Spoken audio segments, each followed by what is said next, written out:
Police वाले हमें ये बोल रहे हैं और न्यूज़ में भी ये बता रहे हैं कि हमें क्यों पेट्रोल अपनी तरफ से ले गया और मजाक भी बना रहे हैं और अभी तक पुलिस वालों ने कुछ कार्रवाई नहीं करी है। और वीडियो में भी देखेंगे आप, सीसीटीवी कैमरे में भी देखेंगे कि सीसीटीवी फुटेज तो हमें पुलिस वालों ने दिखाई नहीं है, हमें भी वायरल होती हुई दिखी है। नहीं, सुसाइड कर ही नहीं सकता मेरा बच्चा, वो तो जीना चाहता था जिंदगी अपनी। ये लड़की नहीं उसका पीछा छोड़। वजीराबाद थाना इलाके के संगम विहार गली नंबर 8 में रहने वाला नुमान पड़ोस में रहने वाली एक युवती से बेतहाशा प्यार करता था, जिसकी प्रेमिका के घर में ही बीते 3 जनवरी को पेट्रोल छिड़क कर आग लगा देने का मामला सामने आया। पीड़ित परिजनों का आरोप है कि नुमान को इसकी प्रेमिका ने इंस्टाग्राम पर मैसेज भेजा और अपने घर आने के लिए बोला। नुमान अपने घर से तैयार होकर प्रेमिका के घर पहुंचा, जिसका एक सीसीटीवी भी फुटेज वायरल हो रहा है, जिसमें आग लगी हुई है और वह अपनी जान बचाने के लिए इधर उधर भाग रहा है। इस सीसीटीवी फुटेज में एक युवती भी दिखाई दे रही है, जिसमें दावा किया जा रहा है कि वह नुमान की प्रेमिका है। पीड़ित परिजनों का आरोप है कि नुमान की प्रेमिका ने ही नुमान के ऊपर पेट्रोल छिड़क कर आग लगा दी, जिसके इलाज के दौरान दर्दनाक मौत हो गई। डेट तो मुझे याद नहीं, लेकिन शुक्रवार का दिन था। नुमान ने मुझसे कहा था कि कल चलना है, तो हम सुबह 10 बजे से रेडी थे। लड़की उसे घुमाई जा रही थी कि अब चलूँगी तब चलूँगी, कि 12 बजे के बाद, फिर उन्होंने कहा नमाज के बाद चलेंगे। 3-4 बजे तक हम उसका वेट करते रहे, यही गली के बाहर, 8 नंबर गली के बाहर वेट करते रहे। हम 3 लोग थे, मैं था, नुमान था और शोएब, वो भी हमारा फ्रेंड है। हम वेट करते रहे और लड़की आई नहीं। उसने अपने डॉक्यूमेंट भेजे थे इंस्टाग्राम पे, और फिर नुमान ने हमसे कहा कि तुम कोर्ट चलो, पेपर वेपर रेडी कराओ, मैं आता हूँ पीछे से। ये दोनों तरफा था, बराबर उनकी चैटिंग होती थी। एक तरफा होता तो चैटिंग क्यों होती। नहीं, सुसाइड कर ही नहीं सकता मेरा बच्चा, वो तो जीना चाहता था जिंदगी अपनी। ये लड़की नहीं उसका पीछा छोड़ती थी। मेरे बच्चे ने कभी ऐसा सोचा ही नहीं था। मैं तो उसे नीचे घर में अच्छा भला हंसता खेलता छोड़ के गई हूँ नीचे। मैं उस टाइम घर में भी मौजूद ही नहीं जिस टाइम वो गया है। अब मैं इतने वहां से सामान लेके कुछ आई भी नहीं हूँ नीचे से, इतनी देर में तो हल्ला उतर गया। कोई बच्चे भागवाए, फिर 2 और आए भागे हुए, तो तुम्हारे लड़के में आग लगा दी उन्होंने। इस वजह से हम भाग गए। इसमें घर में कोई था ही नहीं उस टाइम मौजूद, मेरा छोटा बेटा और मैं ही थे। पहले हुआ था 5 महीने पहले, ये भी पहले का कुछ नहीं था। उन्होंने अचानक ही घर पे हमला करा, 10-12 जने थे। हमें पहले बताया भी नहीं कि क्या गलती थी इसकी क्या नहीं। हमें बताते हैं कि हमारे बच्चे की क्या गलती है। हमें तो जिस टाइम वो झगड़ा हुआ हमें उसी टाइम पता चला है कि इन दोनों का ऐसा कुछ है। हमने अपने बच्चे को बहुत समझाने की कोशिश करी, नहीं भाई ऐसा उसका पीछा छोड़ पता मुझे, पर वो लड़की बहुत पीछे पड़ी हुई थी उसके। किसी भी पीछे हलते उसके पीछा नहीं छोड़ती थी। उसको भी गई तो फिर मैंने भी कह दिया मेरे बच्चे को इंसाफ मिलना चाहिए। सारे फंसने चाहिए इस साजिश में, सारे शामिल है। मेरे बड़े भाई का लड़का भी साजिश में शामिल, उसकी बीवी भी। जब आग लगने के बाद रात में वो फर्स्ट सारी रात मैं उसके साथ था, तो उसने कहा मेरी बात सुन भाई, मेरे साथ कुछ मुझे साजिश का हिस्सा लग रहा था। तो उसने मेरे को सब बताया। तो मैंने उसे ऑन रिकॉर्ड भी किया उसकी स्टेटमेंट को। उसने बताया कि भाई मेरे पास, मैं अच्छा वाला लेटा हुआ था, मेरे पास मैसेज आया कि जल्दी घर पे आ, कुछ बात करनी है, मुझे ये शादी नहीं करनी। तो उससे अगले दिन सगाई थी। तो मैंने पूछा तू गया क्यों, तो कहा उसने मेरे को मैसेज करा। मैं तुरंत उठ के भागता हुआ गया। मैं कहा भाई फिर क्यों गया तू, मैं कहने लगा बस उसने बुलाया तुरंत। जैसे ही मैं घर गया तो उसने मेरे पास जाते ही मेरे हाथ से फोन लिया। फोन लेने के बाद उसने मेरे ऊपर पेट्रोल छिड़का।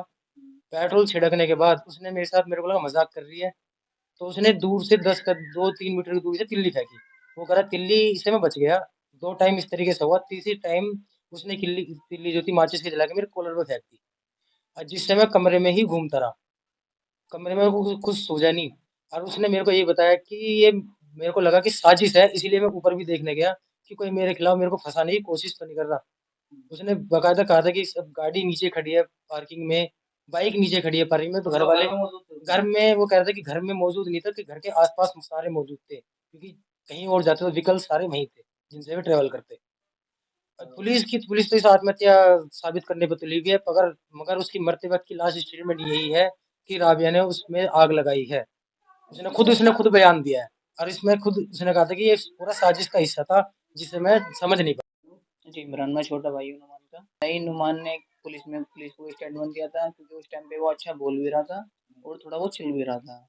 उसने पुलिस वालों को बताया था कि उसने फ़ोन छीना मेरे से। फ़ोन छीनने के बाद मज़ाक मुझे लगा कि मज़ाक कर रहे हैं, लेकिन उसने सच में तिल्ली फेंक दी। फ़ोन छीनने के बाद क्या नाम है, अभी तक पुलिस ने कुछ नहीं करा है। इससे पहले भी हमारा इनसे कोई लेना-देना नहीं है, क्योंकि रिश्ता पहले ही खत्म हो चुका है। इन्होंने हमारे घर पे आके तोड़-फोड़ भी करी है, उससे अगस्त के टाइम पे। उससे पहले हमें कुछ नहीं पता था कि क्या हुआ है, क्या नहीं हुआ इनके बीच में। तो सीसीटीवी में क्या दिख रहा है? सीसीटीवी में क्लियर दिख रहा है, पुलिस वाले हमें ये बोल रहे हैं और न्यूज़ में भी ये बता रहे हैं, क्या नाम है, कि वो पेट्रोल अपनी तरफ से ले गया है और मज़ाक भी बना रहे हैं, और अभी तक पुलिस वालों ने कुछ कार्रवाई नहीं करी है। और वीडियो में भी देखेंगे आप, सीसीटीवी कैमरे में भी देखेंगे कि फुटेज तो हमें पुलिस वालों ने दिखाई नहीं है। हमें भी वायरल होती हुई दिखी है और वहाँ से थ्रू आई है हमारे पास, और उसमें भी दिखा है कि वो खाली हाथ गया है वहाँ पर, दोनों हाथ उसके खाली हैं और लड़की भी नीचे उसके वो बाहर दिखती है, उसको तिल्ली डालते हुए दिखेगी। और वो आपको ये भी दिखेगा उसमें कि वो फ़ोन उठा रही है, उसे बचा भी नहीं रही है और फ़ोन उठा के अंदर चली गई है। फिर वो बाहर गया, गली वालों ने उसे कपड़ा ढक के उसे बुझाया। नहीं, साजिश में पूरी फैमिली है, क्योंकि इससे पहले भी हमारे घर में तोड़-फोड़ कर गए हैं। और जहाँ तक कि उसकी बात है, तो उससे पहले भी हमें धमकी आ चुकी है, और जो हमारे भाई के साथ ये हुआ था, उसके 10-15 मिनट भाई, मेरे भाई बड़े वाले, सबसे जो बड़े भाई हैं वसीम, वो मेरठ में काम करते हैं, तो उनके पास भी कॉल गई है कि अब तुम में से कोई नहीं बचेगा, अपनी माँ को ही बचा लेना और अपने भाइयों को ही बचा लेना। देखा था नीचे बैठे थे, नीचे वाले फ्लोर पे। पार्किंग में गेट पे अच्छा, लागे थे। ऊपर भी तो गया था। कार भी खड़ी थी हम्म और भाई को मुझे लगा कि जानबूझ के बुलाया, हम्म सब है घर पे। तो मैं देखने के लिए ऊपर चला गया। मैंने गेट में जाकर तो कोई नहीं मिला, फिर वहाँ से नीचे आया। नीचे आकर से पेट्रोल डाल दे, मजबूरन मजाक कर रही है, कैसे कर रही है। उसने पहले फ़ोन लिया, फ़ोन दिया, मैंने दे दिया फ़ोन दिया। फिर फ़ोन में अगर पेट्रोल डाला, उसके बाद समझा दूर से 2 मीटर की दूरी से पहले तिल्ली खाई गई। उससे कुछ नहीं हुआ, वो साइड से मैं हट गया। उसने एकदम दूसरी तिल्ली खाई गई, उससे भी कुछ नहीं हुआ। उसने तीसरी तिल्ली पूरी जला के तब मेरी गिरवान पे खाई गई, तो उसने पेट्रोल को यार एकदम हो गया। फिर मैं पागल हो गया, अंदर ही घूमता है चारों तरफ। वो बाहर निकल के आ गई पार्किंग में, बाहर की तरफ मुझे कुछ नहीं दिखा। मैं गेट खोल कर गली में से भाग गया, मेरा सब कुछ जल गया था, अच्छा सब। फिर एक भाई मिला है गोश वाले की दुकान पे, उसने मुझे जैकेट उतारी, उसने बुझाया मुझे, फिर लेट गया मैं फिर जमीन पे राबिया में। आपको बता दें कि इस पूरे मामले से जुड़ा एक सीसीटीवी फुटेज जो सामने आया है उसमें नुमान खाली हाथ अपनी प्रेमिका के घर में दाखिल होता है। थोड़ी ही देर में प्रेमिका के घर में नुमान के शरीर में आग लग जाती है। अभी तक सीसीटीवी फुटेज को देखते हुए जिस तरीके से नुमान के शरीर में आग लग रही है, तमाम तथ्य कितनी एक मर्डर मिस्ट्री की तरफ इशारा करती है। परंतु इस मामले में उत्तरी जिले के डीसीपी मनोज कुमार मीणा ने ऑफिशियल मैसेज देते हुए जानकारी दी कि 3 जनवरी को लगभग 3:55 पर वजीराबाद थाना पुलिस को आग से जलने की एक पीसीआर कॉल की सूचना मिली।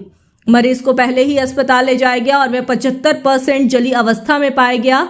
अस्पताल में आईओ ने पीड़ित 23 वर्षीय का बयान लिया, जिसने अपनी प्रेमिका के खिलाफ आरोप लगाया कि उसने उसे अपने पास आने के लिए संदेश भेजा और फिर उस पर कुछ ज्वलनशील पदार्थ डाल दिया और उसे आग लगा दी।